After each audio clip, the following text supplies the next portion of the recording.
maybe where you are isn't who you are. Maybe you can be somewhere in between or in the middle or unexpected and chase the thing you're kind of afraid to say out loud. Psst, it's called a dream, and it's okay to acknowledge it. You can make something where you are. We believe this fallacy that there are places for dreamers and it's probably far away from where you are now, so you need to go to there to meet who you're supposed to be. But maybe there is here, and who you can be is already who you are. Maybe that part of you is just hiding, and it's just behind the drapes. And if you look real close, you can see some cute little toes sticking out. Because maybe that fallacy is bullshit. Shipbuilders, deep-sea fishermen, Sally the seashell saleswoman need to be on the coast to pursue their dreams. But not everybody does.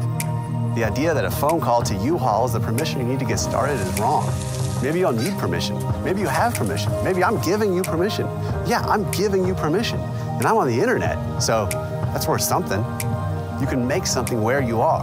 Because maybe the distance between you and an ocean need not represent the distance between you and creating something amazing. Or maybe you're on a coast, or you're in a big city, or you're in the vicinity and you're full of timidity, but you feel like you're drowning in anonymity. This is also for you. You don't need to listen to that quiet, deceitful voice that whispers that you're nothing more than the sum of your insecurities. That's fundamentally flawed thinking, because there's no horizon line between where you end and the sky begins. Yes, it's harder, and yes, it makes less sense to be in a place where your dreams reach higher than the buildings in your eye line, but the byline of your skyline says written by you. You can make something where you are. Start making it and suck at it.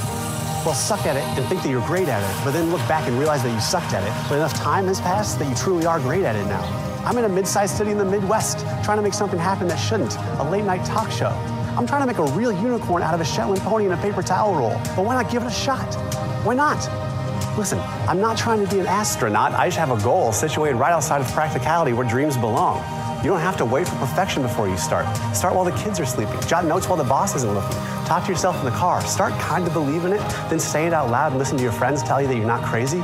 Soon you'll be carrying secret smiles behind closed doors because you've begun to realize that you have all the grit and perseverance and moxie that you need to start something that changes you.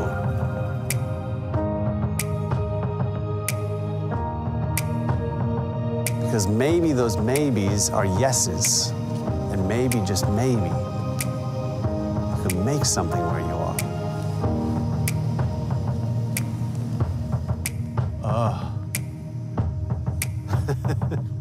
That felt sincere. With Make Something Where You Are, please welcome Jeff Houghton. And from O'Reilly Hospitality Management, please welcome Tim O'Reilly. All right. I hate watching that video because it's so heartfelt. I'm used to putting out comedy where I'm like, you don't like it? I don't care. Fine. I didn't want it to. It was supposed to be weird. That I'm like, I hope you like it because it's my heart. So let's do this. I feel like I haven't been here all day. I just drove in from Chicago like an hour ago. But I know that this is an awesome event. But it's the afternoon, so you get kind of tired. So I want to do something I just started doing for shows, like last night. So, okay, let's see. You, sir, next to Daniel, what's your name? What is it? Brian. Okay. Brian, I need you to stand up for this. Okay. So everyone, you know how I don't know what the name of the song is, but it goes like da da da da da da da da da da da da da da. Thank you. And then there's the part that goes ba da da da da da da. That's what you do. So we're all going to do the other part, and then everyone stop at the same time, and Brian will do the ba da da da da. Okay? Ready? Here we go. Ba da da da da da da da da da da da da da da. Ba da da da da da da da da da da. Louder. Da da da da da da da da da da. All right, very good. Good job, everyone. Good job, Ryan. All right, so we're doing, I don't know. We're doing a live recording of my Make Something Where You Are podcast. And to do that, we needed, for this event, to get someone really good. And so we did. We have Tim O'Reilly here for me to interview. Tim heads up O'Reilly Hospitality and Management, and I think will be a wonderful interview. Please put your hands together for Tim O'Reilly.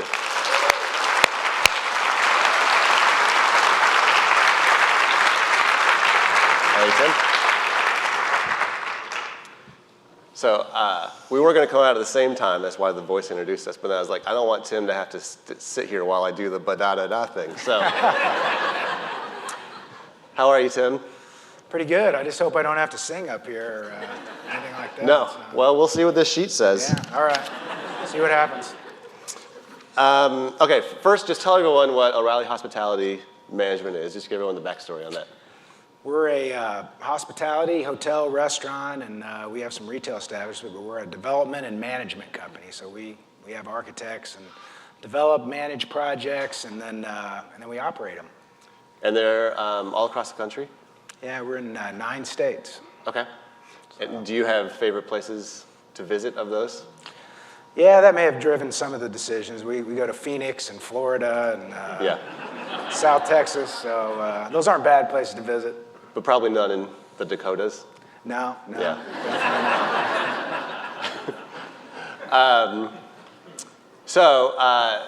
They say that there are as many O'Reillys in town as there are SKUs for products at O'Reilly. But you were telling me backstage that you're the best one. Did I say that? Yeah.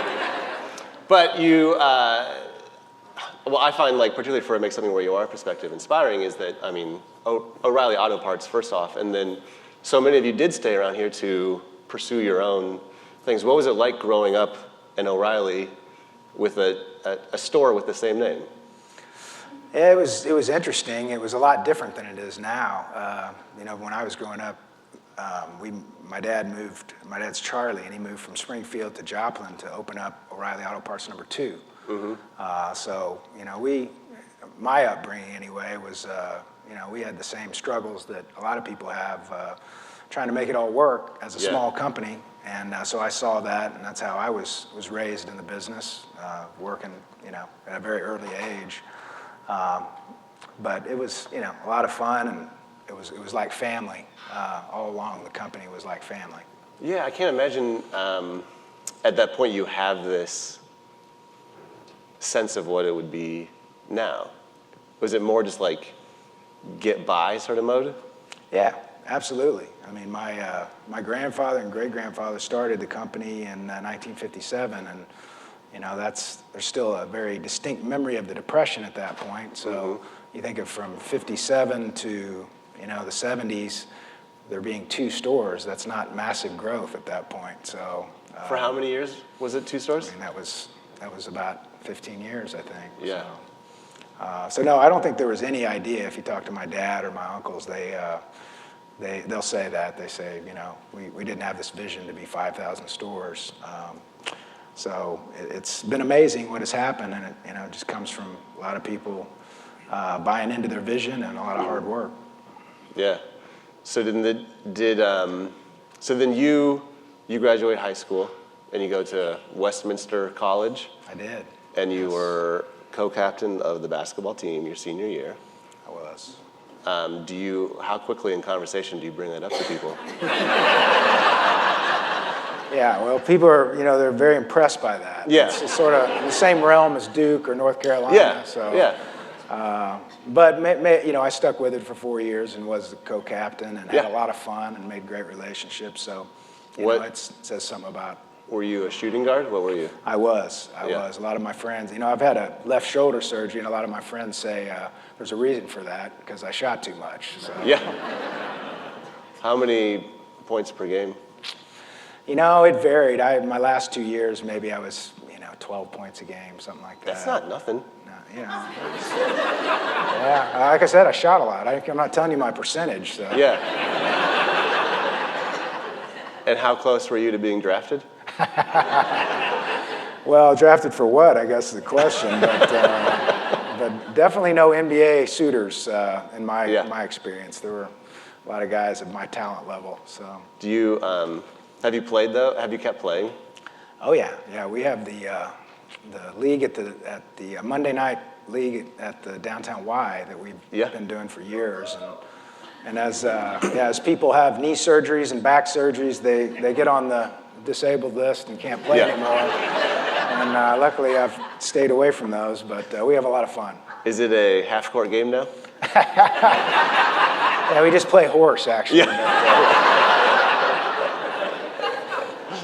Well, I know everyone was excited to hear you talk about your basketball career.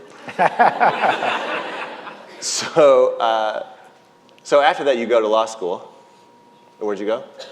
UMKC, University of Missouri, Kansas City. The Kangaroos? The Kangaroos, yes. Yeah. And what was did you end up with the law degree you were hoping to get, like in terms of specialty or?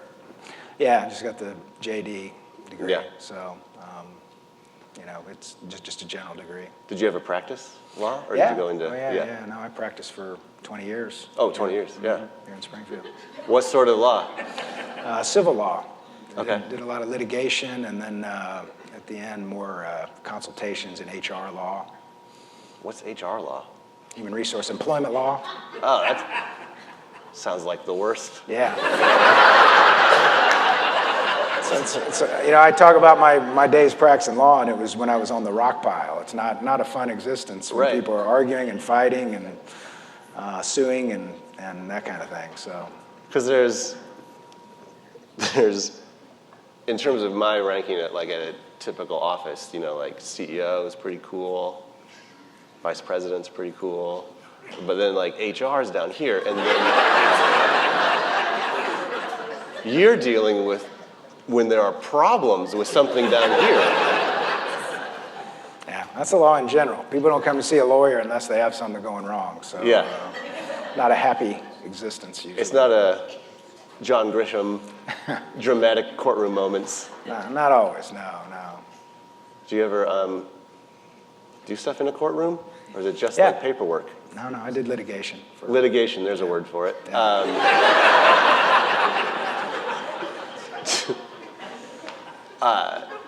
Is that stressful?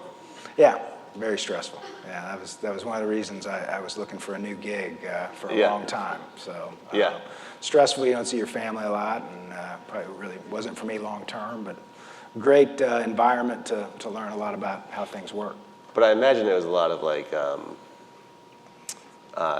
you said that was a sick day, but you took a vacation day. Yeah, That wouldn't always go to court for that. That one, okay. Fair enough.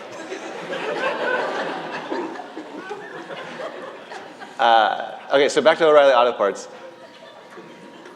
I know. Did you spend time working for O'Reilly Auto Parts? I did. Yeah, Yeah. I started working when I was 13 in Yeah. the warehouse over on Patterson, still there. Okay. So I think I worked 3 days a week that summer, and then kept working throughout college to some degree in law school, and then didn't after that. Yeah. Had several thoughts to go into the family business, but by that time it had grown into a really large, complex organization, and Yeah. I was a little too entrepreneurial for being a part of a big company, probably. Yeah, right. And here's a question for you. Has O'Reilly done better in the YouTube age in that I do not come from a handy family, but I fix things just because of YouTube videos? Please speak on that.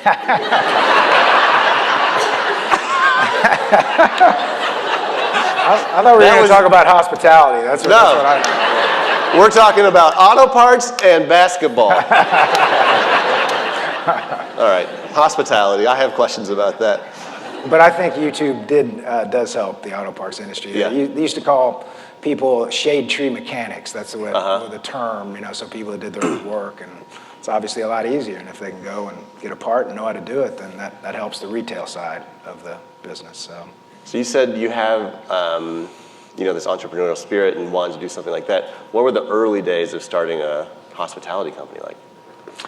Well, I bought my first hotel in 2006, which is the DoubleTree on the north side of town, and that was before the Great Recession, obviously. So I bought it, and I think I signed a personal guarantee with with no money down, if you can believe that. Yeah. So things are different now in banking. Right.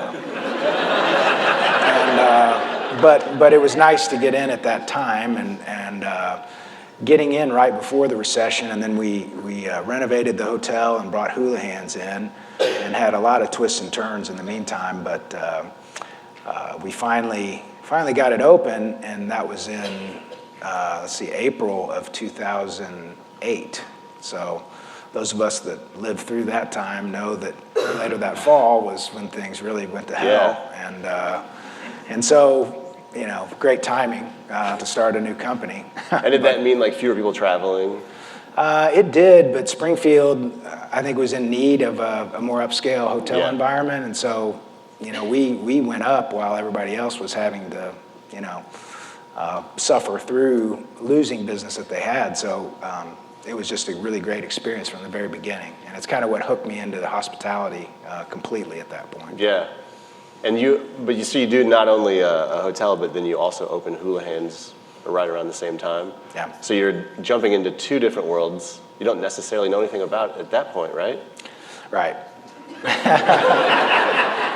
But just kind of the gutsiness of that is remarkable. Well, the legal side, I knew it, and HR law, while it might not seem like it would translate, it's to have a company and know those issues well, it did translate very well. So.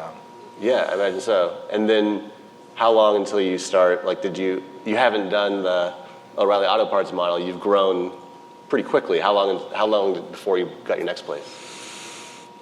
Let's see. The second property we had was I believe in Tulsa, Holiday Inn. We renovated, and then Hilton Garden Inn was shortly after that as well here in Springfield. The Houghton's on the south side. So then it sort of picked up steam at that point, and we were very lucky. The timing was lucky with John Q. Hammond's organization. Right at the time that I was starting, his company was winding down to some degree, and so there were all these fantastic hospitality professionals that didn't want to leave Springfield. Oh yeah, they loved Springfield, and so I hired everybody I could find, and that's been my success, is hiring good people and working with them, and like I said, a little bit of timing. So. I think that's how we were able to grow exponentially and have the confidence to grow exponentially. So, because I didn't have the experience, but the people that I worked with did, and we made a great team, because I look at it from a different perspective than people that were just in the industry their whole lives. Yeah. So let me ask you this question I wrote down. Is it fair when hotels put out food on the desk in your hotel room to tempt you to pay $14 for a can of Pringles? Is that fair? Yeah. I'm glad you gave me a heads up on that one, because that would have been difficult. That's because in a moment of weakness, I always do it. When I walk in, I'm like, I'm not paying $14 for Pringles, half a can. Yeah, you have to. 2 in the morning. Late night, we got you. So. So how important was it for you to keep your company in Springfield? Very important. Yeah, like I said, we're a unique city in a lot of ways, but one of them is that we have all these great hospitality professionals from the work that Mr. Hammonds did all these years. I mean, we have operations people, general managers, salespeople, architects, architectural firms. We have some of the best hospitality architectural firms in the nation here because of how many hotels he built. Yeah. So it was natural, and then obviously, having family here and center of gravity. And really like Springfield. So I think it's really interesting you said that connection between some of these Hammonds, O'Reilly. We know these names in town, and that there's a connection there. Yeah. I mean, he was the most notable figure in our industry, and so to look at what he did and how he did it, and have a lot of the people that were with him on that ride to be able to talk to and have perspective has been incredibly important for me. Do you put a painting of yourself in the lobbies like he did? No, I don't. I don't have the hair to do it. So. Yeah. It's funny I say that because when I've traveled, I'll always be walking in the lobby and like, it's John Q. Hammonds. No, we're maybe a little different strategy, but he was a larger-than-life guy, so that was him. Yeah. So where do you see I feel like obviously an outsider in the industry, but I feel like the hospitality industry has been changing in Springfield in recent years. How do you see that? Yeah, well, it's been growing, and that's something that's happened nationally, just with the economy doing real well. A lot of people have built hotels, and they've had projects that they've wanted to do forever, and now they have confidence to do it because the economy is good. So we have a significant supply increase of hotels in this city, and it's been much more difficult to succeed within the last few years. We have a lot of nice new hotels, which is great for people coming in, but we're overbuilt at this point, and we're on the verge of having difficulty in a lot of ways. So you got to continually reinvent yourself and do different things to compete. But it's happening all over, and that's the way the hospitality business works. It has a lot of cycles, and those cycles are sometimes violent. So you have to. They're very quick. It's the quickest change of a business. You don't have a year lease or even a month lease. You have a day lease usually with your guests. Sure. So things can go up and down dramatically. It also allows you to excel when the economy's good very quickly by revenue management and yield management. So do you strategically try to get higher end ones and then more affordable ones as a way to offset if the economy goes up and down? Yeah, we do. We've invested in quite a few extended stay hotels, so like our Town Place here in town, and those are much more resilient economically. They have a much higher profit margin. And then we have larger hotels that have convention centers. So convention centers are great buffers. That's a Mr. Hammond's lesson right there. Yeah. Convention centers are tremendous buffers to recessions. So we try to do whatever we can to make them as recession-proof. To be near medical facilities is a great strategy. So. And do you want people in this era of key cards to check out and give you back the card, or does it matter? Yeah, I think it's good to get it back, but the best thing is we're moving to keyless entry, remote entry with your phone. So I don't know if you've done that, but that's like you'd have an app for a brand. Yeah, just have an app, go right by the desk, go straight to your room, and it's nice. I'm sure a lot of you have tried it. Interesting. Because I don't like talking to people.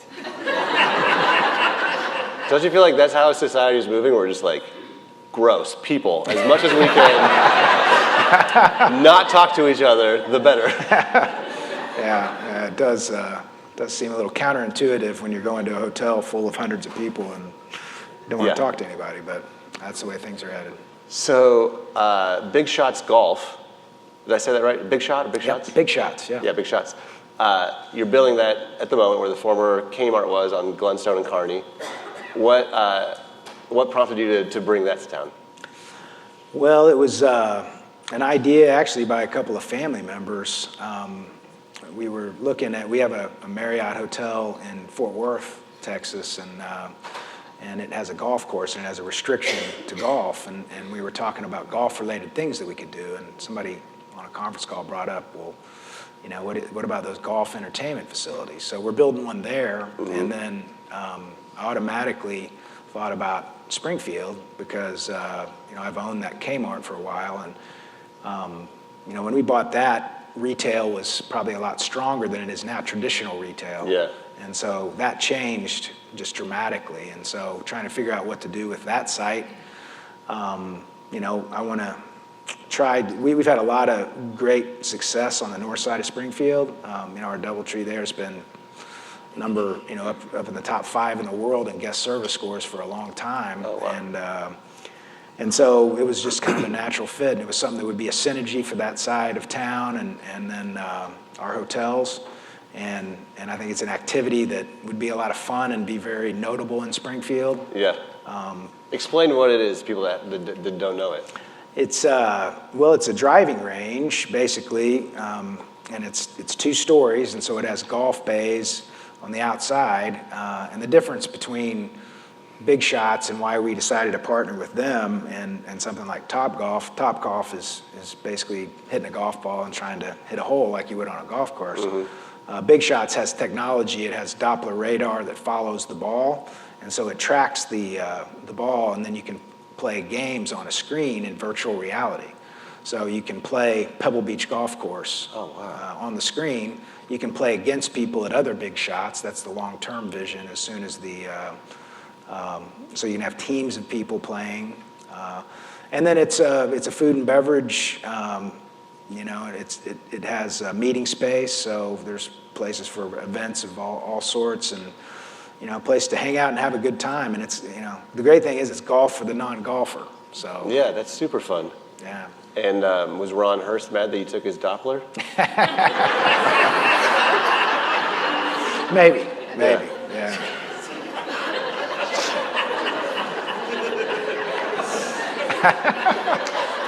So you've been in Springfield.